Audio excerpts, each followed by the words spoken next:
तेरे पापा भी ना कभी फोन ही नहीं उठाते। चल। हाँ आई। विशु, अभी तक स्कूल यूनिफॉर्म नहीं पहनी? स्कूल नहीं जाना है क्या? क्या हुआ विशु? मम्मी, विशु पापा को मिस कर रहे हैं। पापा आ जाएंगे ना तो सब पहले जैसे ठीक हो जाएगा। लेकिन तेरे पापा को फुर्सत मिलेगी तब आएंगे ना। 1 साल हो गया, उन्होंने अपना चेहरा भी नहीं दिखाया। उन्हीं का फोन है, जा विशु को बुला। हाँ। रोहित, आपको बोलने का कोई फायदा तो नहीं है, लेकिन कम से कम बच्चों के लिए तो फोन किया कीजिए। तो क्या मेरे बिना बच्चे भी नहीं संभाल पा रही हो तुम? संभाल तो मैं बहुत कुछ रही, जॉब भी करने लगी हूँ अपने बच्चों के फ्यूचर के लिए। अरे तो छोड़ दो ना जॉब, खर्चे के लिए पैसे भेजता तो हूँ हर मंथ। पैसे ही सब कुछ होते हैं क्या रोहित? अगर ऐसे ही करना था तो मेरे साथ साथ बच्चों की जिंदगी क्यों? अरे यार वो वापस से शुरू मत करो, ये बताओ फोन क्यों किया था? मम्मी आगे नहीं आना। विशु तो क्या कर रहा है? दीदी उसको साइड में रख। नहीं दीदी, आगे नहीं आना। विशु मत कर ऐसा। मम्मी, विशु ये क्या कर रहा है बेटा? छोड़ दे उसे, छोड़ दे। विशु ऐसा नहीं करते। विशु, विशु छोड़ दे बेटा। क्या होता जा रहा है तुझे विशु? क्या हुआ? मुझे मर जाना है माँ, मुझे मार दो माँ। विशु बस ऐसा नहीं बोलते। मैं जानती हूँ तू किस तकलीफ में है, तेरी प्रॉब्लम क्या है, लेकिन तूने मुझसे प्रॉमिस किया था ना कि तू हार नहीं मानेगा, अपने आप से लड़ेगा। तू प्रॉमिस किया था ना, तू कभी वैसा नहीं करेगा वापस। प्रॉमिस कर।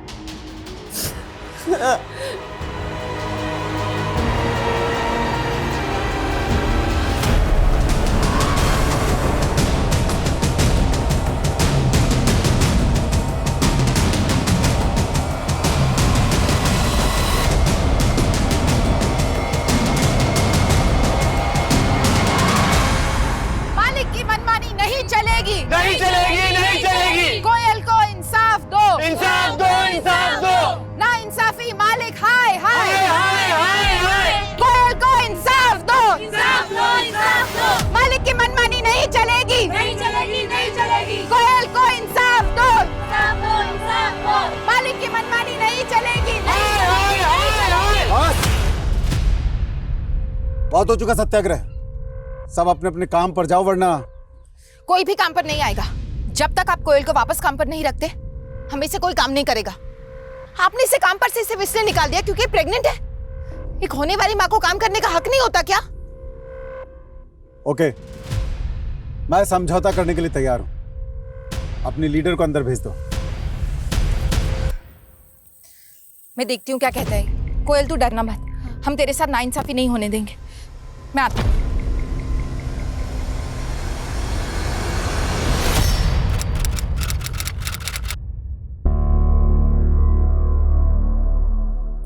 काफी टाइम हो गया यार, शीतल दीदी अभी तक नहीं आई।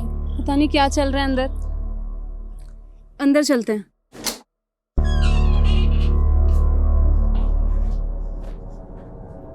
क्या है ये? शीतल दीदी कहाँ है?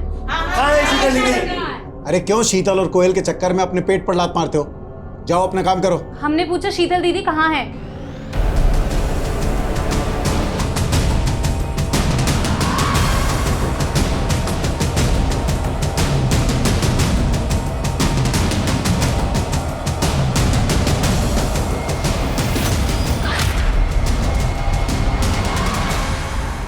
नमस्कार, मैं रेणुका शाहने क्राइम पेट्रोल सतर्क की इस नई श्रृंखला गुमराह बचपन में आपका स्वागत करती हूँ। हमारे समाज में कामकाजी महिलाओं की चुनौतियाँ हर स्तर पे बड़ी होती है, चाहे वो माहवारी के 4 दिन हो या गर्भावस्था के 9 महीनों की शारीरिक पीड़ा। लेकिन इससे कई ज्यादा चुनौतीपूर्ण तो परिवार और बच्चों की परवरिश का जिम्मा होता है, जो पुरुषों के मुकाबले महिलाओं पे ज्यादा होता है, और इसमें हमेशा बैलेंस बनाए रखना आसान नहीं होता। संघर्ष की कहानी हम सब की एक जैसी होती है, लेकिन ये तो इंसान पे निर्भर करता है कि उसकी जीवन शैली कैसी है।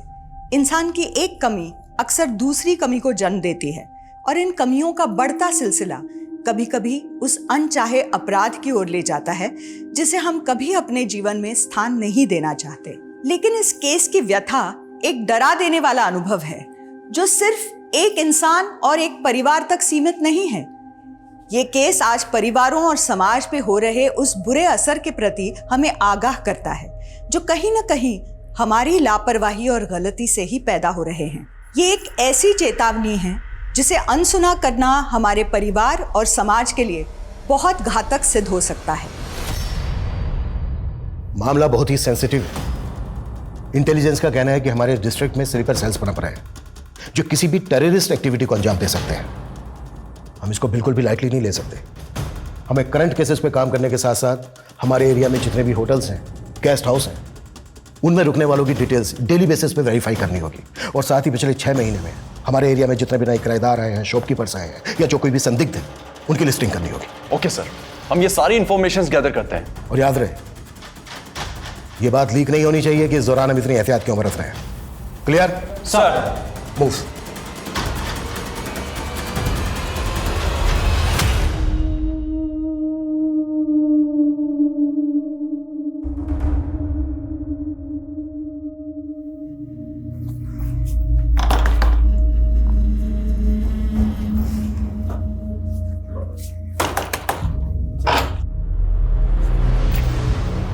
नमस्ते अंकल, मैं नितेश की फ्रेंड रिम्मी। बोलो। वो अंकल, नितेश कई दिनों से कॉलेज नहीं आ रहा है, वो यहाँ नहीं रहता, वो दुबई चला गया। क्या? दुबई? लेकिन ऐसे कैसे हो सकता है? उसने तो इस बारे में मुझे कुछ नहीं बताया। तो अब मैं बता रहा हूँ ना, चलो जाओ जाओ यहाँ से। लेकिन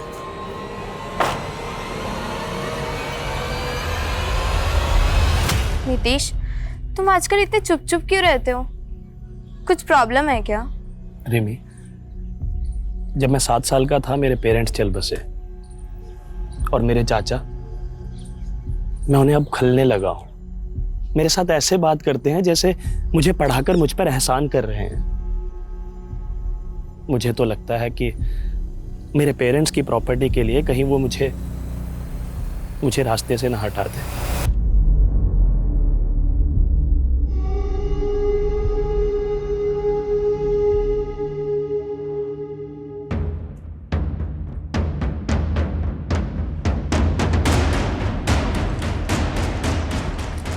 सर, ये वो वही घर है जहाँ पे वो लड़के 3 महीने से रह रहे हैं। उनकी गतिविधि काफी सस्पिशियस है। और सर, अभी 3 दिन पहले इस एरिया में एक कंसाइनमेंट आया हथियारों का। मुझे शक है कि वो हथियार यही लाए गए हैं।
सर, अंदर कोई नहीं है।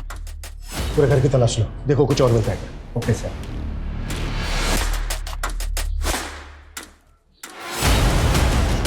वर्मा सर, ये देखो पीछे का रास्ता खुला हुआ है। हो सकता है यहाँ पर और भी लोग हो जो इस रास्ते से भाग गए हो। एक टीम लेकर इस डायरेक्शन में जाओ, क्विक फास्ट। सर। सर,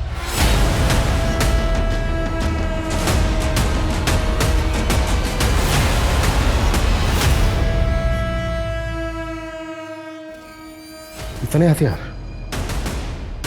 ये यहाँ कोई टेरर अटैक तो प्लान नहीं कर रहे थे। अच्छे से तलाश लो, देखो कुछ और मिलता है क्या। क्विक।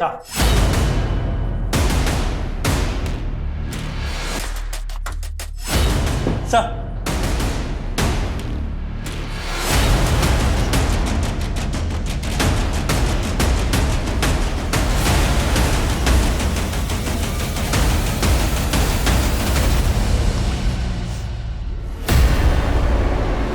विशु विशु विशु उठ विशु विशु तो ठीक है ना विशु विशु पापा विशु पापा मम्मी ने कहा था ना पापा जल्दी आ जाएंगे पापा मम्मी मम्मी मम्मी भी आ जाएंगी रुक रुक मैं कॉल करता हूँ मम्मी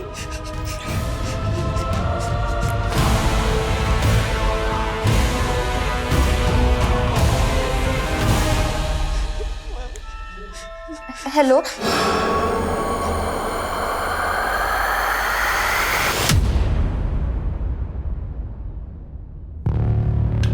ये सारे के सारे हथियार बहुत ही एडवांस्ड है। लगता है बॉर्डर पार से आए होंगे। सर वो मरने वाले क्रिमिनल्स की पहचान नहीं हो पाई और वो पीछे के दरवाजे से कौन भागा था ये भी पता नहीं चला। वो घर किसका था पता क्या? सर वो एक एनआरआई का घर है जो सालों से बंद पड़ा था। शायद इसीलिए उन क्रिमिनल्स ने उसे अपना अड्डा बना लिया। वो क्रिमिनल्स कौन थे, उनका मकसद क्या था? और उस घर में इतने सारे लड़कों के फोटोग्राफ मिला, इन फोटो पर कोड लिखे होना। हमें मारे गए क्रिमिनल्स के साथ साथ इन सबकी भी पहचान पता करनी है, हर शख्स को आइडेंटिफाई करना है और उस एनआरआई की बैकग्राउंड भी खंगालो जिसके घर में अड्डा बनाकर बैठे थे। Okay sir. सर एक लड़की आई है, उसकी माँ मिसिंग है। सर हमने उसकी कंप्लेंट भी लिखी है लेकिन वो आपसे मिलने की जिद कर रही है। सब प्लीज मेरी मम्मी को जल्दी से ढूंढ दीजिए। मेरे पापा भी यहाँ नहीं रहते और तो और मेरे छोटे भाई की तबीयत भी खराब है। आप दोनों अकेले अरे बेटा नहीं, बेटा बेटा बिल्कुल भी आप घबराओ मत, बिल्कुल मत घबराओ बेटा। हम आपकी मम्मी को ढूंढ लेंगे। बेटा आपने अभी कहा कि आपके पापा यहाँ नहीं रहते, तो फिर कहाँ रहते हैं आपके पापा? वो मुंबई में जॉब करते तो उन्हें आने में टाइम लगेगा। अच्छा बेटा आपकी मम्मी कहाँ गई थी जहाँ से वो वापस नहीं आई? मम्मी हरिनगर में एक फैक्ट्री में जॉब करती है। कल फैक्ट्री से वापस ही नहीं आई और फिर कौन सी फैक्ट्री में जॉब करती है आपकी मम्मी? सर शीतल दीदी को लेके हम लोग बहुत परेशान हैं। कल दोपहर में वो हमारे साथ यही धरना कर रही थी मालिक के खिलाफ। धरना? जी सर, वो हमारा मालिक बहुत खराब इंसान है। उसने कल दीदी को समझौते के लिए कैबिन में भी बुलाया था। हमारे सामने ही दीदी अंदर गई थी लेकिन वापस नहीं लौटी। वापस नहीं लौटी मतलब? सर मालिक ने बोला कि वो चली गई लेकिन हम मान ही नहीं सकते, दीदी हमसे बिना मिले चली गई। सर मैंने उन औरतों की शर्तें नहीं मानी तो कुछ भी मेरे लिए अनाप शनाप बोल रही है, बदनाम कर रही है मुझे। पहले शीतल की बात कर, जैसा क्या हुआ था यहाँ पर जो गायब हो गई वो? सर उस दिन मैं यहाँ पे मुफ्त की सैलरी बांटने के लिए नहीं बैठा हूँ, लेकिन अगर तुम चाहो तो तुम्हारा फायदा करवा सकता हूँ। मैं समझौते की बात करने आई हूँ सर, मेरे फायदे की नहीं। नुकसान तो मैं अपना भी नहीं होने दूंगा, लेकिन तुम्हारा फायदा करवा सकता हूँ। देखिए सर, मेरा फोन ले लो। मैं अभी बिजी हूँ, बाद में बात करती हूँ। क्या? एक मिनट।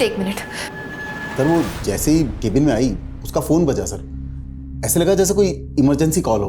वो फोन पे बात करते हुए केबिन से बाहर चली गई और लौट के आई नहीं सर। हमसे बिना पूछे शहर से बाहर मत जाना।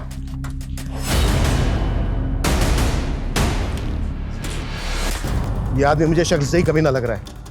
इसके कारनामे पता करो और शीतल के कॉल रिकॉर्ड्स निकालो, चेक करो। जैसे कि ये बोल रहा है शीतल को कोई कॉल आया था क्या जिस दरमियान वो यहाँ पर थी? और अब शीतल के घर पे एक लेडी कांस्टेबल तैनात कर। उसकी बेटी रिमी बोल रही थी कि वो और उसका भाई घर पे अकेले। Okay sir. विशु प्लीज खा ले, मम्मी आ जाएंगी। नहीं दीदी मुझे नहीं खाना। विशु प्लीज कुछ खा ले। मैंने खाना, मुझे नहीं खाना। विशु रुक प्लीज। विशु पापा बेटा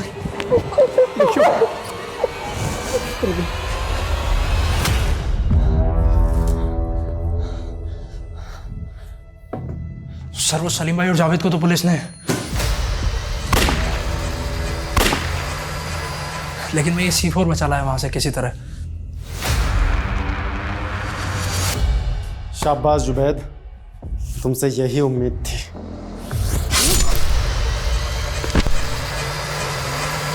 सर उस घर से मिली फोटोज में से ये लड़का आइडेंटिफाई हो चुका है।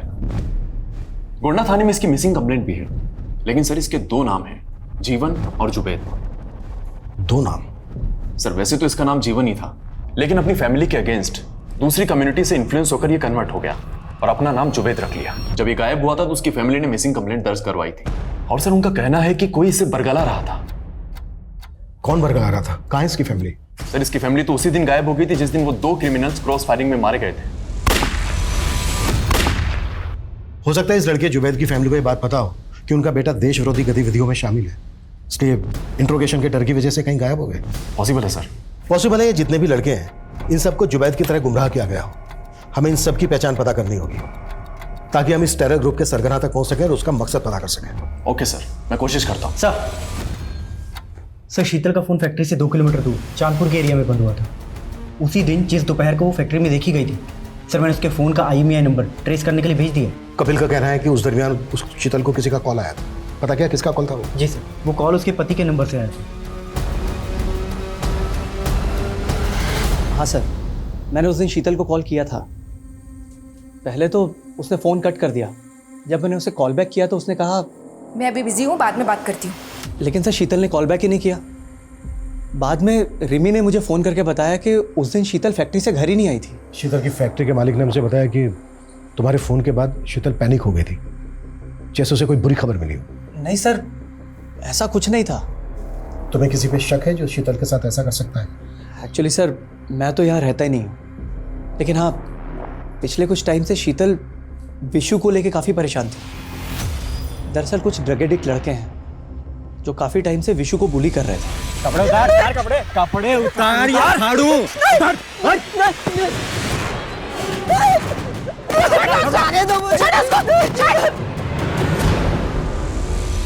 मुझे लगता है उन लड़कों ने ही शीतल के साथ कुछ। विशु बेटा, कौन लड़के थे वो जो परेशान कर रहे थे आपको? अमन और उसका दोस्त मुन्ना पहले मेरे ही स्कूल में पढ़ते थे। स्कूल में ड्रग्स लेते हुए भी पकड़े गए थे। कहाँ रहते हो? उनका एड्रेस नहीं मालूम। आप हमें ये बता दो कि वो दोनों कहाँ पढ़ते थे, वहाँ से हम पता कर लेंगे एड्रेस। हाँ sir, rainbow high school. Excuse me sir, Chandpur इलाके के तालाब में एक औरत की लाश मिली।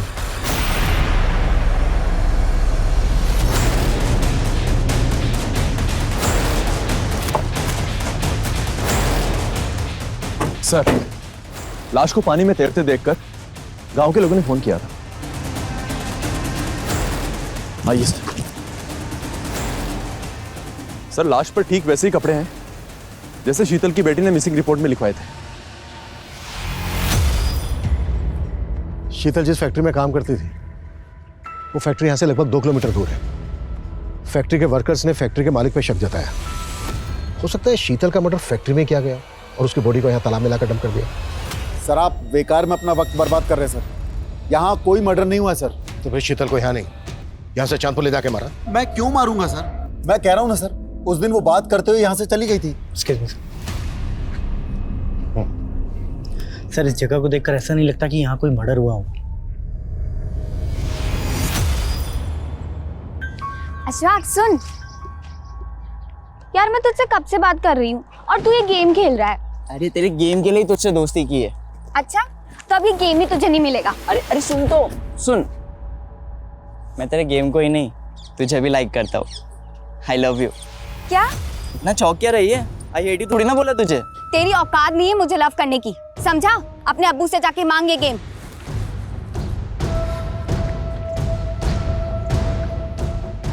चल आजा मेरे साथ, गेम भी मिलेगा और लड़की भी।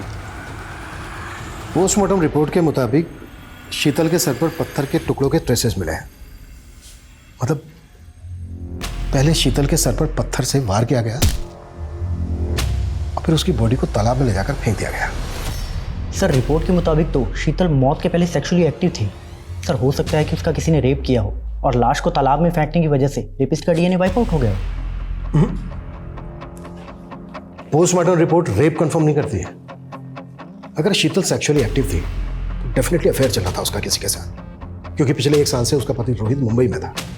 सर, शीतल के कॉल रिकॉर्ड्स में इस भगत बिष्ट नाम के आदमी का नंबर मिला है। और सर, जिस तरह से शीतल इसे फ्रीक्वेंटली कॉल किया करती थी, सर हो सकता है कि वो अफेयर इन दोनों के बीच में हो। भगत बिष्ट। अब्बू, वीडियो गेम कब दिला रहे हो? पहले परीक्षा में 75% देकर के पास हो जाओ, फिर उसके बाद में जो मांगोगे वो दिलवा देंगे। 75%? इतने तो मेरे बाप के भी नहीं आएंगे कभी। अरे क्या कर रहे हो? बच्चा है। अरे ऊँट जैसा बड़ा हो गया और बच्चा है।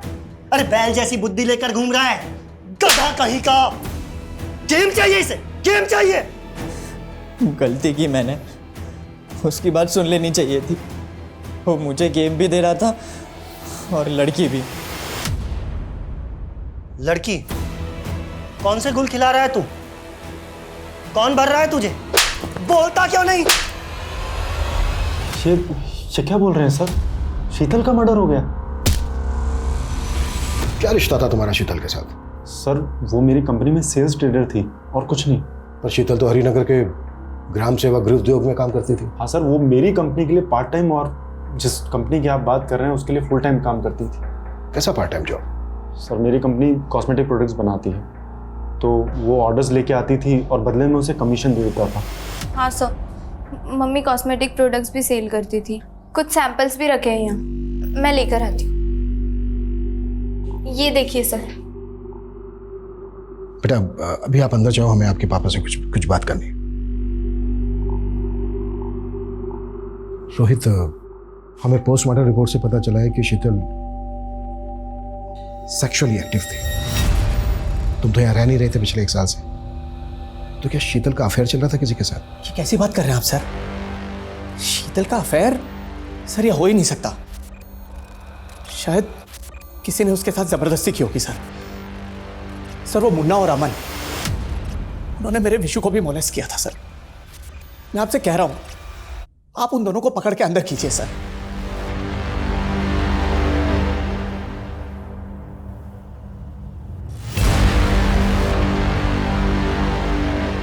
सर, हम शीतल के अफेयर की थ्योरी बना रहे थे, लेकिन मुझे लग रहा है उसके पति का मुंबई में अफेयर होगा। सर, ये सरिता है। इसका नंबर हमें रोहित की सीडीआर में मिला। दोनों काफी टच में थे और शीतल की हत्या के 15 दिन पहले से सरिता का नंबर कनाडा में एक्टिव है। सरिता और शीतल के पति रोहित के बीच क्या चल रहा था, ये सब कुछ अच्छे से पता करो। और एक्सक्यूज मी।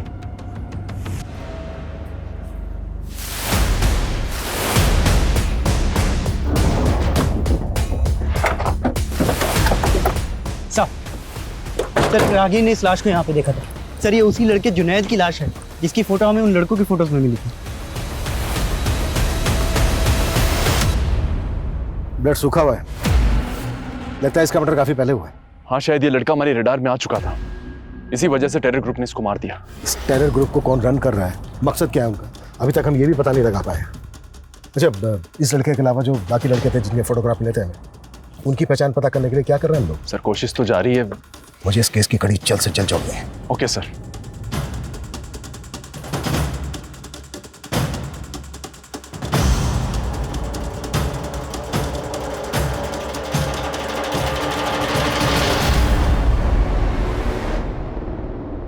मेरी फर्स्ट सैलरी से खरीदा मैंने तुम्हारे लिए।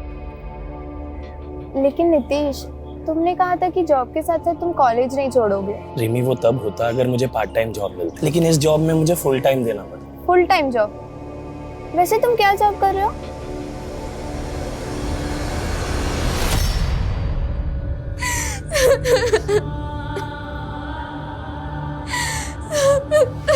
सर, मैंने रोहित और सरिता के बारे में मुंबई से पता लगवाया है। सर, वहाँ वो दोनों एक ही फ्लैट में रहते थे और वो भी लिव इन में। मैं शीतल को कोई धोखा नहीं दे रहा था सर, बल्कि शीतल और मैं तो एक दूसरे को डाइवोर्स नहीं, तूने सरिता के लिए शीतल को रास्ते से हटा दिया और फिर सरिता को भेज दिया कनाडा। वो भी इन्वॉल्व थी ना शीतल के मर्डर में? जी नहीं सर। सर, सरिता को कनाडा में जॉब मिल गई थी, इसलिए वो वहां चली गई। शीतल के मर्डर के वक्त तू भी मुंबई में नहीं था। सर, मैं किसी जरूरी काम से दिल्ली गया हुआ था और मेरा यकीन कीजिए सर, शीतल और मैं सच में एक दूसरे से डाइवोर्स लेना चाहते थे। मैं जानती हूँ हमारे बीच झगड़े होते हैं, लेकिन मैंने आज तक आपके साथ कभी बेवफाई नहीं की, हमेशा अपने रिश्ते को सुधारने की कोशिश की है। लेकिन आप है कि कभी... अब मैं तुम्हें इस रिश्ते से आजाद कर रहा हूं। डाइवोर्स दे दो मुझे। शीतल नहीं चाहती थी कि इसका असर हमारे बच्चों पे पड़े, इसलिए बिना डाइवोर्स के ही हम दोनों अलग हो गए। यही सच है सर। शीतल का सच तो उसी के साथ मर गया, लेकिन अब तू सच बोलेगा। एक सच बता, शीतल के साथ फोन पे क्या बात हुई थी तेरी? तूने जानबूझकर शीतल को बाहर बुलाया और मरवा दिया उसको? ये सच नहीं है सर, बल्कि सच तो यह है कि सरिता मुझे छोड़ के कनाडा चली गई और अब मैं शीतल की जिंदगी में वापस आना चाहता था सर। ये दुख की बात है कि मैं शीतल को ये कह ही नहीं पाया। शीतल लंबे समय से अपनी शादीशुदा जिंदगी को सफल बनाने की कोशिश कर रही थी, लेकिन दो लोगों का रिश्ता कभी एक की कोशिश से नहीं सुधर सकता। क्या शीतल की हत्या इस असफल रिश्ते का अंजाम थी? क्या शीतल का गुनहगार उसका पति था, या शीतल के उस साहस को आघात पहुंचाया गया था जहां वो अपने बॉस कपिल के अन्याय के खिलाफ आवाज उठा रही थी, या ये उस कोशिश का दुखद परिणाम था जहां शीतल मुन्ना जैसे ड्रग पेडलर के खिलाफ खड़े होकर युवा पीढ़ी को ड्रग्स के अंधकार से दूर रखना चाहती थी? लेकिन इन एंगल्स के अलावा नितेश के गायब होने का रहस्य भी अभी तक अनसुलझा था। वहीं पुलिस ने एक टेरर ग्रुप के खिलाफ भी एक मुहिम छेड़ी हुई थी और इसमें ऐसे कई खुलासे होने वाले थे जो चौंकाने वाले थे। सर, जिन लड़कों की फोटोज हमें मिली है उनमें से ये एक लड़का नितेश इसी इलाके में रहता है। शीतल की बेटी रिम्मी के साथ पढ़ता है और शीतल के घर इसका काफी आना जाना भी था। हाँ सर, नितेश मेरा अच्छा दोस्त था। मैं काफ़ी दिनों से उसके बारे में पता करने की कोशिश कर रही थी, लेकिन कुछ पता नहीं चला। हमें शक है कि नितेश एक टेरर ग्रुप से जुड़ा था। नहीं सर, वो तो बोलता था कि उसे अपने चाचा से खतरा है। उसके चाचा ने उसके पेरेंट्स की सारी प्रॉपर्टी हथिया ली थी।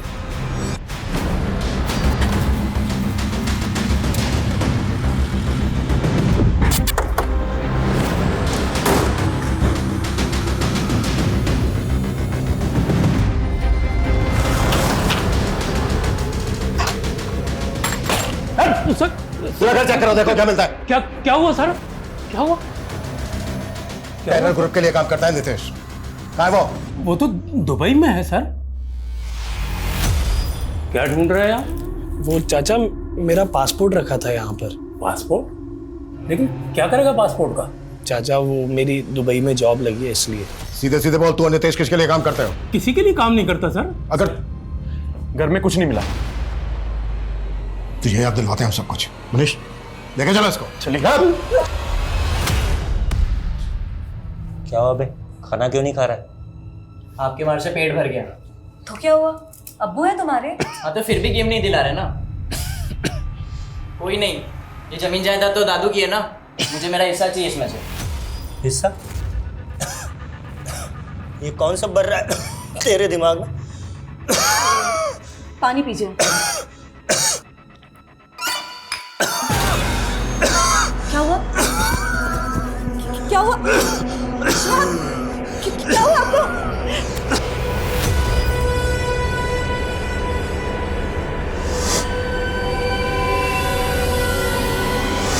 अशफाक, क्या हुआ आपको? सरीरा, अशफाक, देख तेरे अब्बू को क्या हो गया?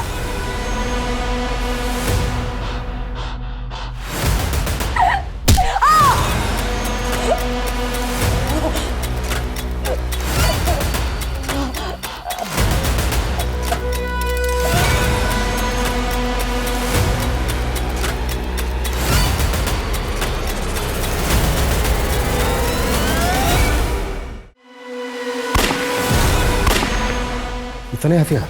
ये यहाँ कोई टेरर अटैक तो प्लान नहीं कर रहे थे? सर प्लीज मेरी मम्मी को जल्दी से ढूंढ दीजिए, कल फैक्ट्री से वापस ही नहीं आए। सर, लाश पर ठीक वैसे ही कपड़े हैं जैसे शीतल की बेटी ने मिसिंग रिपोर्ट में लिखवाए थे। पोस्टमार्टम रिपोर्ट रेप कंफर्म नहीं करती है। अगर शीतल सेक्सुअली एक्टिव थी, डेफिनेटली अफेयर चल रहा था उसका किसी के साथ। सर, ये हो ही नहीं सकता। शायद किसी ने उसके साथ जबरदस्ती की होगी सर। ये उसी लड़के जुनैद की लाश है जिसकी फोटो हमें उन लड़कों की फोटोज में मिली थी। मुझे इस केस की कड़ी जल्द से जल्द जोड़नी है।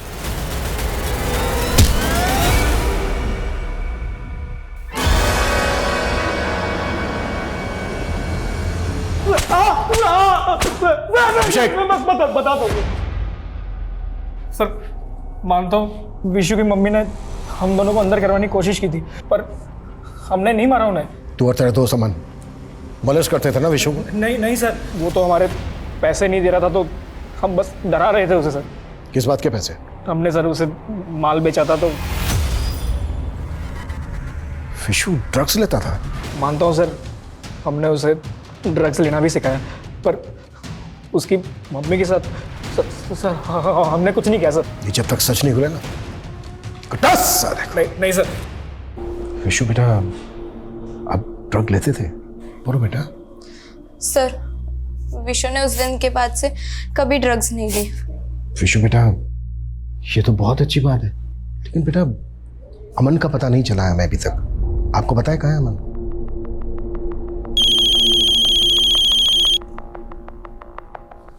हाँ मनीष। सर, नितेश का मर्डर हुआ था। नितेश का मर्डर हुआ है? जी सर, करीब 1.5 महीने पहले मुजफ्फरनगर पुलिस को एक अनआइडेंटिफाइड लाश मिली थी। सर, उस वक्त उस लाश की शिनाख्त नहीं हो पाई थी, तो उनको उसका अंतिम संस्कार करना पड़ा। लेकिन जब हमने नितेश का फोटो सर्कुलेट किया तो मुजफ्फरनगर पुलिस ने हमको ये अपडेट दी।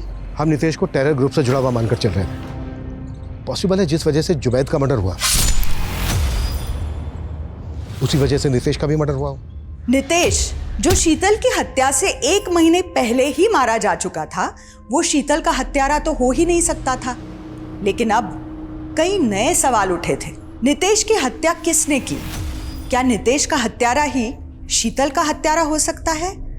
क्या ये दोनों अलग अलग मर्डर केस हैं और पुलिस इन दोनों केसेस को जोड़ के कोई गलती तो नहीं कर रही थी? सर, साइबर सेल से एक इन्फॉर्मेशन आई है। हमने शीतल के मोबाइल के IMEI नंबर को ट्रेस पे डाला था। सर, उसके उस फ़ोन में किसी दूसरे नंबर की सिम एक्टिव हुई है। किसके नाम पे रजिस्टर्ड है वो सिम? सर, एक मोबाइल शॉप के ऑनर के नाम।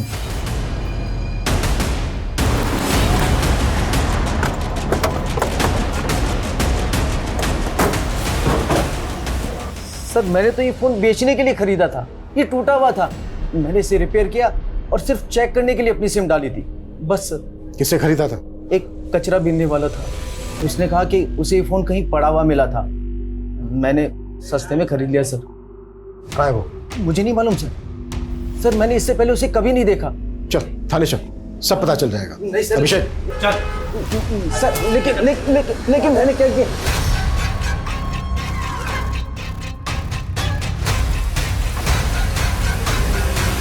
सर, मोबाइल शॉप ऑनर ने रैक पिकर का ये स्केच बनवाया है। कहना मुश्किल है कि ये आदमी एग्जिस्ट भी करता है। वो शायद हमें घुमा रहा है। नितेश के चाचा के खिलाफ भी कुछ नहीं मिल रहा है। क्या शीतल का मर्डर केस वाकई में टेरर ग्रुप से कनेक्टेड हो सकता है? सर, नितेश के केस में एक और बात बड़ी अटपटी है। नितेश का फोन ऑफ हुआ था सहारनपुर के जमुना मार्केट के आसपास, और उसकी लाश मिली मुजफ्फरनगर में, जो यहाँ से काफी दूर है। अगर हम ये मान लें कि नितेश को मारने के बाद उसकी लाश को मुजफ्फरनगर में डंप किया गया और फोन बंद हुआ था उसका जमुना मार्केट में, मतलब हो सकता है नितेश का मर्डर जमुना मार्केट के आसपास ही हुआ हो। वर्मा, जमुना मार्केट के आसपास जितने भी CCTV है सब खंगालो, लीड वहीं से मिलेगी। Okay sir. सर, ये कॉस्मेटिक बिजनेस वाला भगत बिष्ट, सर, ये अपना ऑफिस बंद करके पता नहीं कहाँ भाग गया। व्हाट? ज्योति नगर में अकेला रहता था और अब इसके घर पे भी ताला लगा हुआ। हम मान कर चले थे कि शीतल के साथ उसका अफेयर और वो बैकग्राउंड खंगालो इसके। सर, बेटा, तुम लोग सोच रहे थे कि तुम्हारे पापा मुंबई जॉब के लिए गए, लेकिन मैं तुम लोगों से बहुत दूर चला गया था बेटा, अलग हो गया था। मैं मानता हूं मैं भटक गया था, लेकिन ये सच है कि बेटा मैं तुम लोगों के पास वापस आना चाहता था। काश कि मैं पहले वापस आ जाता तो ये सब कुछ होता ही नहीं। अपने पापा को माफ कर दो।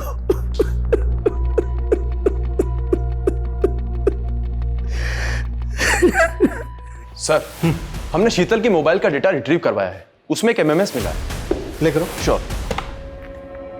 सर, ये MMS करीब 2 महीने पहले शीतल के नंबर पर एक फेक आईडी के नंबर से भेजा गया था। इसमें लड़के और लड़की दोनों का फेस मिला। अगर ये MMS फेक आईडी के नंबर से भेजा गया है तो क्या शीतल को कोई ब्लैकमेल कर रहा था? लेकिन सर, इस वीडियो को देखकर ये क्लियर नहीं है कि ये शीतल ही होगी। अगर ये शीतल नहीं है तो फिर ये दोनों हैं कौन?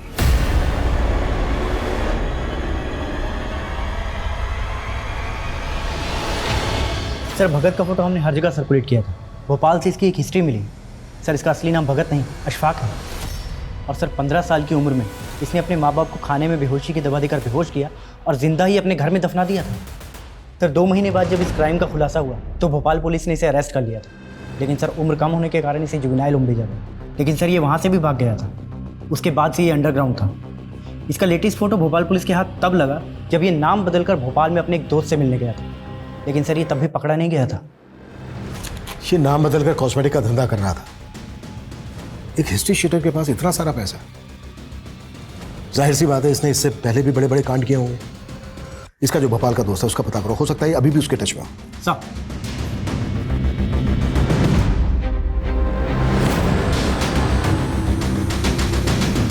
सर जमुना मार्केट की वाइन शॉप की फुटेज में नितेश शीतल के बेटे के साथ कैप्चर हुआ था और उसकी फोन की लास्ट लोकेशन भी यहीं की थी। विशु बेटा, जिस दिन तुम जमुना मार्केट में नितेश के साथ थे उसी दिन मर्डर हुआ उसका। किसने मारा उसको? मैंने कुछ नहीं किया सर। हाँ लेकिन उसको मारा किसने? अच्छा ये बताओ कि तुम जमुना मार्केट से नितेश के साथ कहाँ गए थे? देखो तुम। सर मेरे बेटे ने कुछ नहीं किया है। लेकिन वो जानता है, बस बता नहीं रहा है। और हमें शक है कि वो नितेश के मर्डर में भी इन्वॉल्व है। सर मैं सच कह रहा हूँ, मेरे बेटे विशु ने किसी को नहीं मारा है। लेकिन हाँ, मैंने आपसे एक झूठ जरूर बोला था। सर उस दिन मेरी शीतल से बात हुई थी। क्या बात हुई थी? मैं अभी बिजी हूँ, बाद में बात करती हूँ। 1 मिनट शीतल, रिमी ने मुझे कॉल किया था। रो रो के बोल रही थी कि पापा आप वापस आ जाओ, मम्मी बहुत गंदी है। बात क्या है? क्या? एक मिनट। सर शीतल ने मुझे कुछ भी नहीं बताया, बोली खुद रिमी से बात करके बताएगी। बात क्या थी? लेकिन रिमी ने तो बताया होगा ना तुम्हें। सर मैंने रिमी से भी बहुत पूछा लेकिन उसने भी कुछ नहीं बताया। एक्चुअली यही कारण था कि मुझे आपसे झूठ बोलना पड़ा। सर मैं नहीं चाहता था कि आप लोग मेरी बेटी रिमी को परेशान करें। सर अशफाक और भगत के भोपाल वाले दोस्त का एक घर वहां भी है। इस एरिया में एनआरआई का घर है।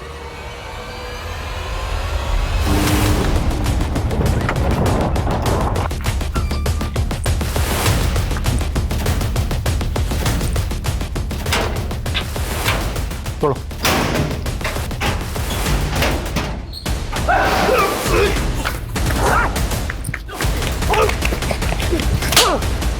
मैंने अपने माँ बाप को नहीं निकला, मेरे बाप ने मुझे निकला है। ऊंट, गधा, बैल बुद्धि। अरे बच्चे के पढ़ाई में नंबर कम आते थे तो क्या एक वीडियो गेम नहीं दिला सकता था? तूने सिर्फ एक खिलौने के लिए अपने माँ बाप को मार डाला? नहीं, कहानी इतनी छोटी भी नहीं थी। देखा, अपने पापा से गेम मांग के तुझे क्या मिला? बोल रहा हूँ ना मैं, चल मेरे साथ। गेम लड़की क्या है, तू जो मांगेगा सब कुछ मिलेगा। वो बागी मुझे अपनी गैंग में शामिल करना चाहता था।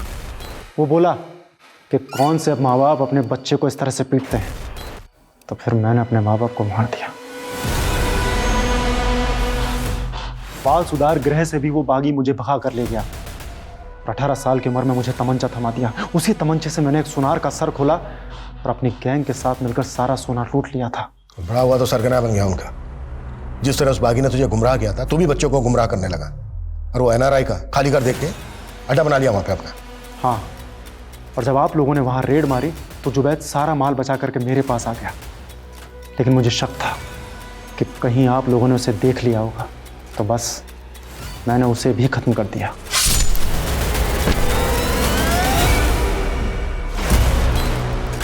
हथियार कहां से आते थे? किसको सप्लाई होते थे? ये हथियार हिंदुस्तान के बाहर से आते थे और हिंदुस्तान के हर एक कोने में सप्लाई होते थे। सप्लाई में बच्चे सेफ होते हैं क्योंकि उन पे कोई शक नहीं करता है, तो बस मैंने उन्हीं का इस्तेमाल किया। उन्हीं बच्चों से तो उनका नाम छीन लेता, कोडवर्ड देता उनको। शीतल भी इन्वॉल्व थी इसमें?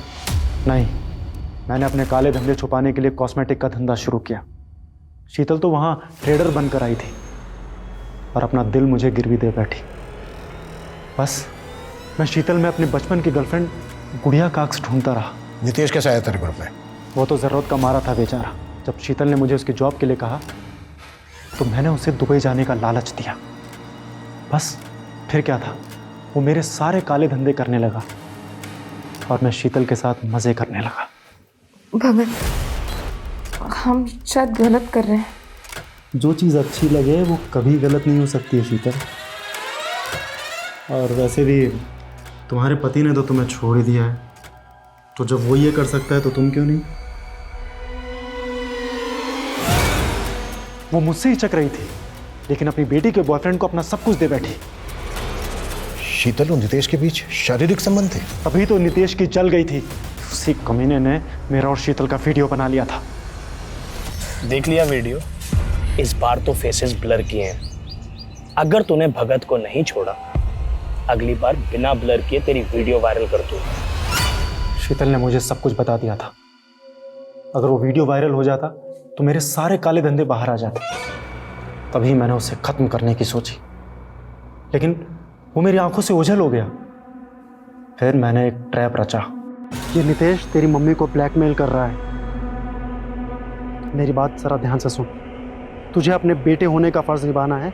किसी भी तरह से उस नितेश को अपने साथ ले आ, बाकी सब मैं देख लूँगा।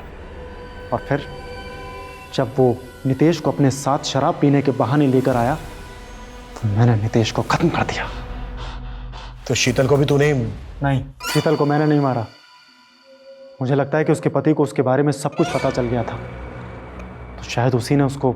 अगर तूने सर, एक मिनट। सर, शीतल की फोन की मैसेज हिस्ट्री मैंने रिट्रीव की। ये देखिए सर, रिमी और शीतल के बीच हत्या वाले दिन ये सारे मैसेजेस पास ऑन हुए थे।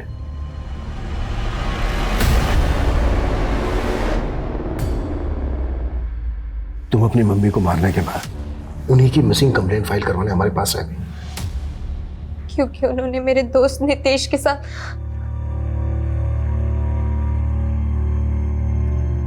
मम्मी, मम्मी,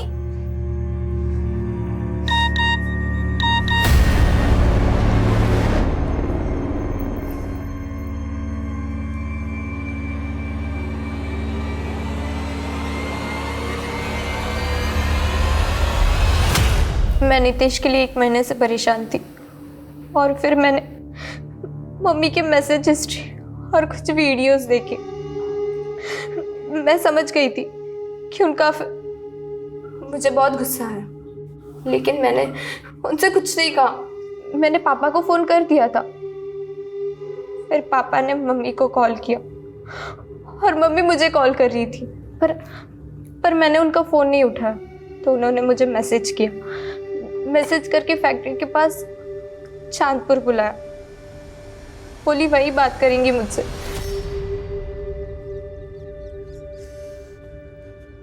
क्या है बेटा? मैं बहुत बुरी हूँ, खुद की नजरों में गिर चुकी हूँ, मुझे माफ कर दो। नाटक बंद करो आप। मुझे बस इतना बता दो, नितेश कहाँ है? नितेश? मुझे नहीं पता। क्यों? मार दिया ना उसको? रिमी, नहीं बेटा। आपका कोई भरोसा नहीं है।